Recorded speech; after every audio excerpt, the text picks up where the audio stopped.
ഓസ്ട്രേലിയയിൽ സ്ഥിരതാമസമാക്കാനും ഉപരിപഠനം നടത്താനും ആഗ്രഹിക്കുന്ന ലക്ഷക്കണക്കിന് വിദേശികൾക്ക്, പ്രത്യേകിച്ച് മലയാളികൾ ഉൾപ്പെടെയുള്ള ഇന്ത്യൻ വിദ്യാർത്ഥികൾക്ക് വലിയ ആശങ്ക നൽകുന്ന ഒന്നാണ് 2026 മാർച്ചിൽ പ്രാബല്യത്തിൽ വന്ന പുതിയ കുടിയേറ്റ നിയമ ഭേദഗതി.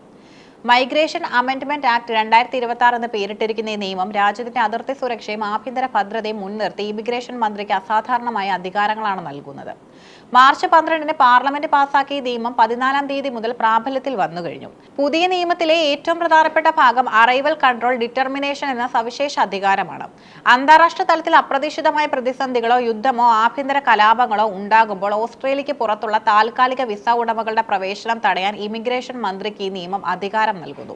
ഒരു നിശ്ചിത രാജ്യത്തു നിന്നുള്ളവരെയോ അല്ലെങ്കിൽ ഒരു പ്രത്യേക വിസ വിഭാഗത്തിൽപ്പെട്ടവരെയോ 6 മാസം വരെ ഓസ്ട്രേലിയയിൽ ഇറങ്ങുന്നതിൽ നിന്ന് തടയാൻ മന്ത്രിക്ക് സാധിക്കും. സാഹചര്യങ്ങൾ മെച്ചപ്പെടുന്നില്ലെങ്കിൽ ഈ കാലാവധി നീട്ടാനും വ്യവസ്ഥയുണ്ട്. നിങ്ങളുടെ കൈവശം സാധുവായ വിസയുണ്ടെങ്കിൽ പോലും മന്ത്രി ഇത്തരം ഒരു ഉത്തരവ് പുറപ്പെടുവിച്ചാൽ ആ വിസ താൽക്കാലികമായി നിശ്ചലമാകും. അതായത് വിസ റദ്ദാക്കപ്പെടില്ല, എന്നാൽ ആ വിസ ഉപയോഗിച്ച് നിങ്ങൾക്ക് യാത്ര ചെയ്യാൻ സാധിക്കില്ല.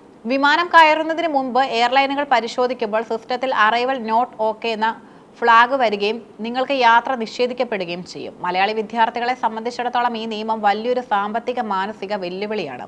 ഓസ്ട്രേലിയൻ സർവകലാശാലകളിൽ ലക്ഷക്കണക്കിന് രൂപ ഫീസ് അടച്ച് വിസ കൈപ്പറ്റിയാൽ പോലും വിമാനം ഇറങ്ങുന്നത് വരെ അനിശ്ചിതത്വം നിലനിൽക്കും എന്നതാണ് വാസ്തവം. വിസ നിലവിൽ ഉണ്ടായിട്ടും പ്രവേശനം തടയപ്പെട്ടാൽ അത് പഠനത്തെയും പാർട്ട് ടൈം ജോലിയെയും ആശ്രയിച്ചു കഴിയുന്ന വിദ്യാർത്ഥികളുടെ സാമ്പത്തിക ഭദ്രതയെ തകർക്കും.